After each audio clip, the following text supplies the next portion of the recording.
if you're out here looking for Candyman.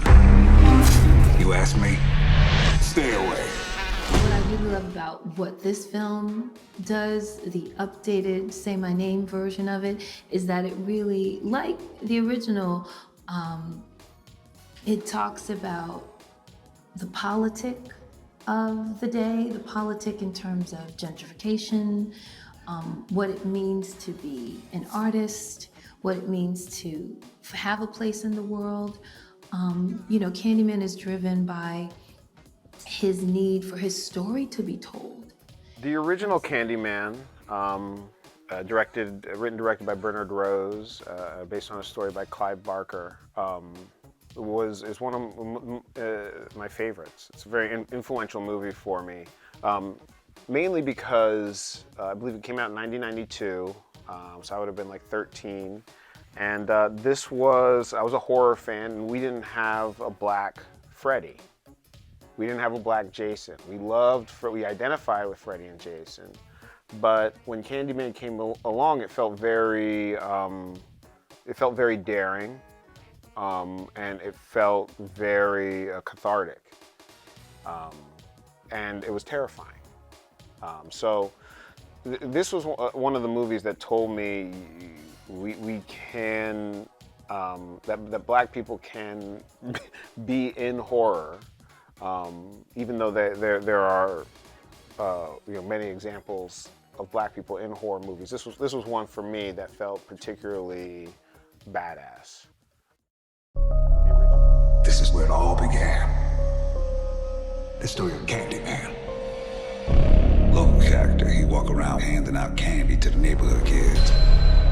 One day, a couple of kids get razor blades in their candy. Police come around. That's when I saw the true face of fear. Get on your knees. Hands, hands, hands. They beat him, tortured him, killed him, right there on the spot. A couple weeks later, more razor blades and more candy. He been innocent. So he's real? Candyman ain't a he. Candyman's the whole damn hive.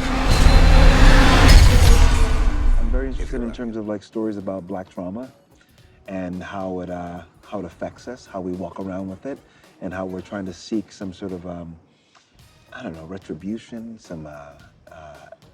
trying to seek some I don't know, something to help us continue to walk tall, you know? So I think that he's searching, and Burke is a character that's been waiting for his opportunity to say you can never forget the names of those that have been killed.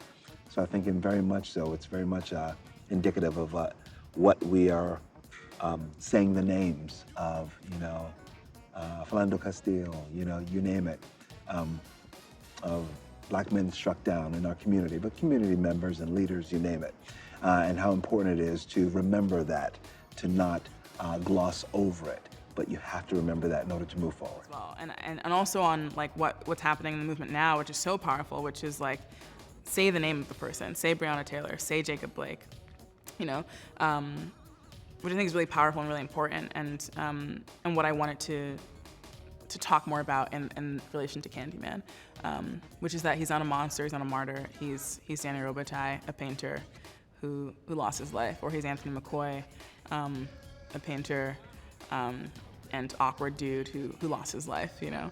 I wanted to talk about humanity. I feel really connected to this story. Go on. Right here, in this neighborhood, the legend started. And the legend is, if we say his name 5 times while looking in the mirror, we could summon him. Summon the Candyman. Hell no. Candyman. Anthony, no. Candyman. Stop. I don't want to get creeped out in my new apartment before bed. Candyman. Black people don't need to be summoning. I dare you. Don't say that. Say his name. Candyman. You better not do that last one. Candyman. You want to be a part of the story, right? No. Say his name. Candyman.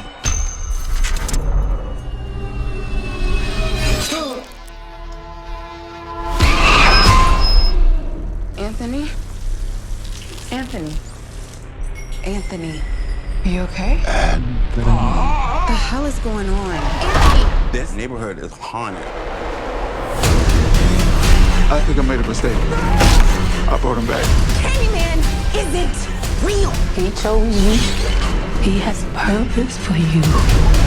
Tell everyone. New to the neighborhood. You should say it. Candyman. Say his name.